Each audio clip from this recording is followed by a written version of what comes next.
বিএনপির কিছু সূত্র বলছে যে তারেক রহমানের ফেরার বিষয়ে প্রভাবশালী কয়েকটি দেশের আপত্তির বিষয়টি কাজ করে থাকতে পারে। তবে কোন দেশ কেন কিভাবে তাদের এই আপত্তির কথা জানিয়েছে তা সূত্রগুলো নিশ্চিত করতে পারেনি। রাজনৈতিক বিশ্লেষক মহিউদ্দিন আহমদ বলেছেন যে ফেসবুকে তারেক রহমান যা বলেছেন তাতে মনে হয় দেশে আসার বিষয়টি তার নিজের উপর নির্ভর করেনি এবং আরও অনেক ফ্যাক্টর আছে যার উপর তার নিয়ন্ত্রণ নেই। উইকিলিক্সের ফাঁস হওয়া প্রতিবেদনে তারেক রহমানের বিষয়ে যুক্তরাষ্ট্রের আপত্তির বিষয়টি সামনে এসেছিল এবং যে যাই বলুন না কেন ভারত ও যুক্তরাষ্ট্রের নীতির পরিবর্তন না হলে তারেক রহমান দেশে ফিরবেন কোন ভরসায়। বাংলাদেশের রাজনীতি অনেকটাই নির্ভর করে ভারত ও যুক্তরাষ্ট্রের চাওয়ার উপরে। মহিউদ্দিন আহমদ বলেছেন 1/11-এর সময় কিছু ব্যাপার ছিল, তারেক রহমান এক ধরনের মুচলেকা দিয়েছিলেন। খালেদা জিয়াও বলেছিলেন যে তারেক লন্ডনে পড়ালেখা করবেন, রাজনীতি করবে না। আমরা জানি না সেই অঙ্গীকারের মেয়াদ শেষ হয়ে গেছে কিনা, তিনি বাংলাদেশের পাসপোর্ট নিয়েছেন কিনা তাও পরিষ্কার না। মহিউদ্দিন আহমেদের বিশ্লেষণ নিয়ে কোনো আপত্তি, দ্বিমত, সহমতের জায়গা আছে কিনা? আমি প্রথম একটা কথা বলি, সেটি হচ্ছে যে রাজনীতিবিদকে রাজনীতি করব না এরকম মুচলেকা চাপ প্রয়োগ করে নিলে এই মুচলেকা আসলে আইনের দৃষ্টিতে বৈধ না। কেন? আইনের দৃষ্টিতে আপনি কোনো চুক্তি, কোনো কিছু চাপের মুখে করতে পারবেন না। স্বেচ্ছায় সজ্ঞানে সুস্থ মস্তিষ্কে করতে হবে। এইখানে লয়ার আছেন। হ্যাঁ, তো স্বেচ্ছায় সজ্ঞানে সুস্থ মস্তিষ্কে যে কাজটি হয় নাই, একটি প্রতিকূল পরিবেশে যে চুক্তিটি স্বাক্ষরিত হয়েছে সেই চুক্তির কোনো ভ্যালিডিটি থাকে না। সেই চুক্তি যে কোনো সময় আসলে রাজনীতির প্রয়োজনে এবং দেশের প্রয়োজনে এটা কিন্তু উপেক্ষা করা সম্ভব। এবং মানুষের যদি চাহিদা হয়, একটা মজার বিষয় বলি, দেখবেন এই সরকার যা কিছু করছে বলছে জনগণের অভিপ্রায়। তো জনগণের অভিপ্রায় শুধু তাদের বেলায় কাজে লাগবে আর তারেক রহমানের বেলায় কাজে লাগবে না, কিংবা অন্য কোনো রাজনীতিবিদের বেলায় কাজে লাগবে না, কথাটা তো ঠিক না। জনগণ যদি অভিপ্রায় করে তাহলে এই মুচলেখার কোনো অর্থ নাই। এরকম মুচলেখার চাইতে আমি বরং বলবো এই যে চাঁদাবাজদেরকে ছাড়িয়ে আনা হয়েছে যে মুচলেখা দিয়ে, ওগুলা আগে চিন্তা করেন। সেই মুচলেখাগুলো দিয়ে কি তারা চাঁদাবাজি বন্ধ করেছে? সেটা তো করে নাই। একজন নাগরিকের বাংলাদেশে উনি যদি নাগরিক হয়ে থাকেন তার রাজনীতি করার সম্পূর্ণ অধিকার আছে, এটা সাংবিধানিক অধিকার। সাংবিধানিক অধিকার আপনি মুচলেখা দিয়ে কি করে কেড়ে নেন? এটা কারো কাছ থেকে কেড়ে নেওয়া যাবে না, এমনকি পতিত স্বৈরাচারের কাছ থেকেও না। এই কারণে যে এটা অধিকার, ওনাদের শাস্তি হইতে পারবে, ওনাদের শাস্তি হবে, ওনাদের বিচার হবে, সব কিছু হবে। আপনি কনভিক্টেড আসামিও যদি জেল খাটার পর বের হয়ে আসে, আপনি তার রাজনীতির অধিকার কেড়ে নিতে পারেন? নেলসন ম্যান্ডেলা 27 বছর জেল খেটে বের হয়ে এসে রাজনীতি করে নাই, প্রেসিডেন্ট হয় নাই। তো এগুলো আসলে উদ্ভট কথা। দ্বিতীয় কথা হচ্ছে, একজন দলের নেতা আর একজন দলের নেতা যার সম্ভাবনা রয়েছে ভবিষ্যতে একটি সরকার গঠিত হলে সেই সরকারের নেতৃত্ব দেওয়া এবং তার সঙ্গে দেশের নেতৃত্ব দেওয়া, এরকম একজন নেতার চলাফেরা আসলেই কিন্তু তার নিজের উপর নির্ভর করে না। বিগত সরকারের প্রধানমন্ত্রীর কথা চিন্তা করেন, কিংবা অন্যান্য বড় নেতাদের কথা চিন্তা করেন, বিশেষ করে প্রধানমন্ত্রী, তার যে নিরাপত্তা এবং তার পরিবারের যে নিরাপত্তা ছিল, উনি কি নিজের ইচ্ছায় কোথাও যেতে পারতেন?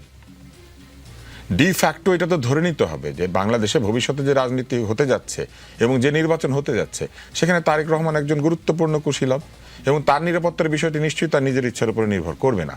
তার নিশ্চয়ই অনেকগুলি বিষয় বিবেচনায় নিতে হবে। একটা হচ্ছে টাইমিং, উনি কখন ফিরবেন। উনি যদি এখন ফিরেন মনে করেন, তাহলে কি হবে? ওনাকে ঘিরে একটা বিশাল ভিড়, ঢাকা শহর বন্ধ হওয়া, নানান রকম জটিলতা তৈরি হবে। দ্বিতীয় হচ্ছে, এখনো তফসিল ঘোষিত হয় নাই। ধরেন উনি ফিরলো, তফসিল ঘোষিত হইল না, কেউ তফসিল ঘোষণা করলো না এবং না করে বসে থাকলো, তো উনি এইখানে কি করবেন সারাদিন? এই মানে কি বলে, এক ধরনের মৌখিক এবং অন্যান্য লড়াইয়ে তিনি ব্যস্ত থাকবেন। ফলে নিশ্চয়ই কোন একটা টাইমিং এর ব্যাপার আছে। তাছাড়া এমনিতে চিন্তা করেন না, উনি ওনার অসুস্থ মাকে দেখতে যাবেন, কিন্তু আপনার কি মনে হয় দলীয় নেতা কর্মীরা তার পেছনে পেছনে এবার কি আর ঘিরে ফেলবে না? উনি বের হওয়ার সময় একটা ভিড়ের মধ্যে দিয়ে বেরোতে হবে, ঢোকার সময় একটা ভিড়ের মধ্যে দিয়ে ঢুকতে হবে। ফলে নিশ্চয়ই টাইমিং একটা ইম্পর্টেন্ট বিষয়। দ্বিতীয় হচ্ছে মায়ের প্রতি সন্তানের ভালোবাসা। এইটা নিয়ে প্রশ্ন করার কোনো সুযোগ আমাদের কারো নাই। মা সন্তানের যে ভালোবাসা সেটা তাদের দুইজনের। এটা কি সম্ভব যে মাকে তার সন্তানের চাইতে অন্য কেউ ভালোবাসবে? তার দলের লোকেরা, দেশের অন্য লোকেরা, বিরোধী দলের লোকেরা, ফেসবুকে যারা সমালোচনা করে তারা?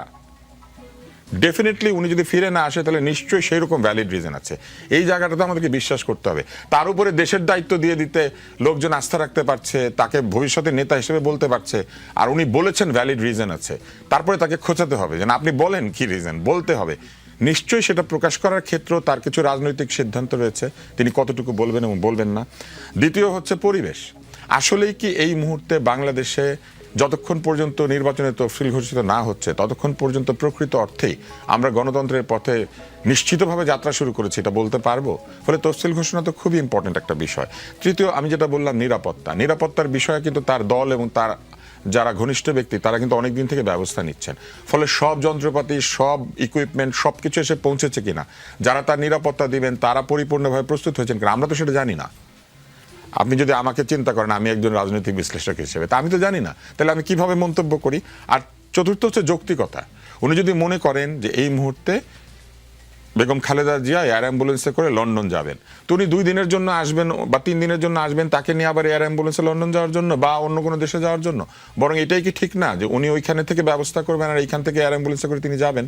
ফলে আমি তো মনে করি যৌক্তিক সিদ্ধান্ত এটা যে যদি তাকে বিদেশেই নিতে হয় তাহলে তার এখন বিদেশে থাকাই উচিত।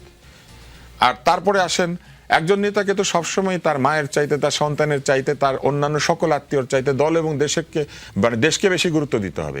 ফলে এই সিদ্ধান্তের পেছনে যদি তার দলের মঙ্গল থাকে এবং দেশের মঙ্গল থাকে, তাহলে আমরা কি তাকে বাধ্য করতে পারি যে আপনি আসেন, আমাদের মতে কান্নাকাটি করেন এবং আমাদের মতে আপনি আচরণ করেন? নিশ্চয়ই ওই লেভেলের একজন লোকের আচরণ আমার রুমিন ফারহানার কিংবা মুস্তাফিজ দীপুর মতো হবে না, কারণ আমরা তো ওই জায়গাটাই চিনি না, আমরা দেখি নাই ওই জায়গাটা, আমরা ওই জায়গাতে পৌঁছাই নাই, আমরা যে জায়গাটা জানি না যে কেন এই সিদ্ধান্তগুলি নিতে হয়। তাহলে আমি তো মনে করি যে তিনি নিশ্চয়ই হয়তো দল এবং দেশের কথা বিবেচনায় নিয়েছেন, নিশ্চয়ই এখানে গুরুত্বপূর্ণ কোনো বিষয় আছে। একটা জায়গায় শুধু সবাই প্রশ্ন করতে পারে, ওনাকে এত জিজ্ঞাসা করছি উনি কেন বলে না? উনি বলে না, কিন্তু উনি বলবে না এই কথা তো বলে নাই, তাই না? এখন আপনি কেন আপনার মাকে দেখতে আসছেন না? এখন আপনি আমাদেরকে ব্যাখ্যা করবেন, এই বিষয়ে একটা নাতি দীর্ঘ বক্তৃতা দিবেন, একটা থিসিস লেখা হয়ে যাবে। আমরা এটা চিন্তা না করে বরং আমাদের চিন্তা করা উচিত অতি দ্রুত যাতে আমরা নির্বাচনের দিকে যেতে পারি। কেননা এই মুহূর্তে যে অবস্থাটি বিরাজ করছে তাতে বেগম জিয়ার অসুস্থতাকে কাজে লাগিয়ে নির্বাচন পিছিয়ে দেওয়ার একটা চেষ্টা চলতে পারে। কিন্তু বেগম জিয়ার প্রতি এবং গণতন্ত্রের প্রতি সম্মান যদি জানাতে হয়, এবং যার জন্য তিনি এতদিন ধরে আন্দোলন করেছেন, জেল জুলুম সহ্য করেছেন, আজকে তার স্বাস্থ্যের যে অবস্থা এটাও কিন্তু একই কারণ। ফলে গণতন্ত্র আনাটাই হচ্ছে তার প্রতি সবচেয়ে বড় শ্রদ্ধা এবং সম্মান দেখানোর বিষয়। এবং সেই ক্ষেত্রে আমি মনে করি উনি দেখুক যে বাংলাদেশের নির্বাচনের দিকে আমরা অগ্রসর হয়েছি। আর সবাই তাকে ধরে নিচ্ছেন কি জানেন? সবাই ধরে নিচ্ছেন উনি হাসপাতাল থেকে ফিরবেন না। ব্যাপারটা সেটা নাও হইতে পারে। এবং সেক্ষেত্রে আপনি চিন্তা করেন, 2 দিক থেকে আমি মনে করি যে এটা বিএনপির জন্য ভালো। কেন ভালো? একটা হচ্ছে উনি অসুস্থতা থেকে ফিরে আসা মানে আবার তার সেই ফাইটিং স্পিরিট প্রমাণ করা, এবং তিনি ফিরে এসে কিন্তু 3টা পদে 3টা সংসদ আসনে তার নমিনেশন হবে বলে আমরা জেনেছি। আর যদি কোনো দুঃখজনক ঘটনা ঘটে, আপনার কি মনে হয়? তখনও পুরো জাতি এবং জনগণ তার প্রতি শোক এবং তার প্রতি শ্রদ্ধা এবং সম্মান জানাতে গিয়ে যে ভোট দিত না, সেও বিএনপিকে ভোট দিবে। তার মানে আপনি বলছেন যে কোনো দুটোর ঘটনা ঘটতে হ্যাঁ, আমি খুবই অবাক হই যে উনি খুবই ভাগ্যবতী। আসলে কেন ভাগ্যবতী জানেন? প্রতিটা মুহূর্তে যা কিছু ঘটে তার একটা বিরাট অংশ তার পক্ষে যায়, এবং এই পক্ষে যাওয়া হয়তো তার কাজেরই ফলাফল। তিনি যেহেতু এতদিন ধরে এই সংগ্রামটা করেছেন, সেই সংগ্রামের কারণেই হয়তো বিষয়গুলি তার পক্ষে যায়।